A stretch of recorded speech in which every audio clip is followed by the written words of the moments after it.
बंगाल विधानसभा चुनाव में उतरी टीएमसी के साथ शनिवार को एक कद्दावर नेता का नाम जुड़ गया। बंगाल चुनाव में तीसरी बार सरकार बनाने के इरादे से उतरी ममता बनर्जी की पार्टी टीएमसी को कद्दावर नेता यशवंत सिन्हा का साथ मिला। यशवंत सिन्हा ने शनिवार को टीएमसी को ज्वाइन कर लिया।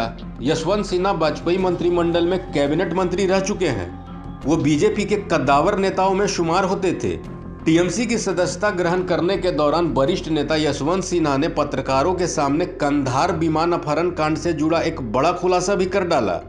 इसके अलावा यशवंत सिन्हा ने पीएम नरेंद्र मोदी और केंद्रीय गृह मंत्री अमित शाह पर भी जोरदार हमला किया। यहां देखिए यशवंत सिन्हा की प्रेस कॉन्फ्रेंस की बड़ी बातें।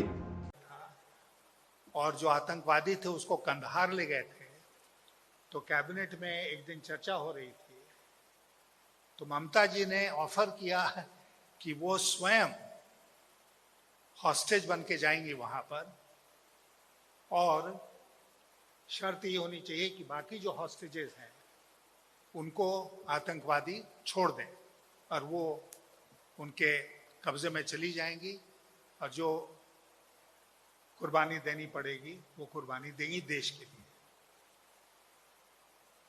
तो आज ऐसी सारी ताकतों को इकट्ठे आने की जरूरत है। बंगाल में चुनाव होने जा रहे हैं, इसमें कोई शक नहीं है कि तृणमूल कांग्रेस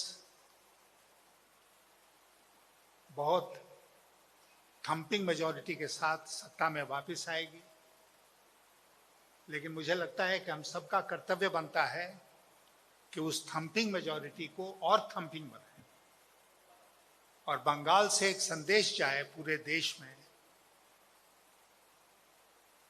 कि देश अब इसको बर्दाश्त नहीं करेगा। जो कुछ मोदी और शाह दिल्ली से चला रहे हैं उसको देश अब बर्दाश्त नहीं करेगा, और उसका पहला टेस्ट यहां पर है। आप जानते हैं गोपाल कृष्ण गोखले कह के गए थे कि what Bengal thinks today India thinks tomorrow. तो मुझे कोई शक नहीं है कि बंगाल के भविष्य के लिए ये चुनाव तो बहुत महत्वपूर्ण ही है, देश के भविष्य के लिए भी ये चुनाव अत्यंत महत्वपूर्ण है। इलेक्शन कमीशन स्वतंत्र संस्था नहीं रही तो मेरा मतलब यही था साफ तौर पर कि जिस प्रकार प्रजातंत्र की अन्य संस्थाएं भारत सरकार और खास करके मोदी शाह के नियंत्रण में चली गई हैं, उसी प्रकार चुनाव आयोग भी चला गया है। आज हमारी ममता जी से जब बात हो रही थी, 8 फेज का चुनाव बंगाल में कराएंगे, किस बेसिस पर कराएंगे? पहले 7 फेज हुआ था, तो इस बार 8 फेज कराएंगे। मैंने तो एक ट्वीट करके लिखा कि 294 दिन क्यों नहीं चुनाव कराया? हर दिन एक विधानसभा का चुनाव होगा, कराते रहो चुनाव, तुम्हारा शासन चलता रहेगा। ये कोई मतलब हुआ? आज की बंगाल की परिस्थिति में और पहले की बंगाल की परिस्थिति में आसमान जमीन का अंतर है। तो नहीं, पहले हुआ है इसलिए हम कराएंगे इसको।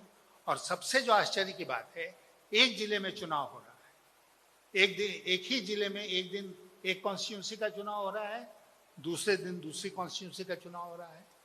आप एक ही दिन को नहीं एक जिला में एक चुनाव कराते हैं। तो तोड़ मरोड़ का चुनाव कराने का जो फैसला है वो मोदी शाह के नियंत्रण में लिया गया है और भारतीय जनता पार्टी को एडवांटेज पहुंचाने के ख्याल से लिया गया, और हम इसका घोर विरोध करते हैं। प्रभातखबर.com, विश्वास वही, रफ्तार नहीं।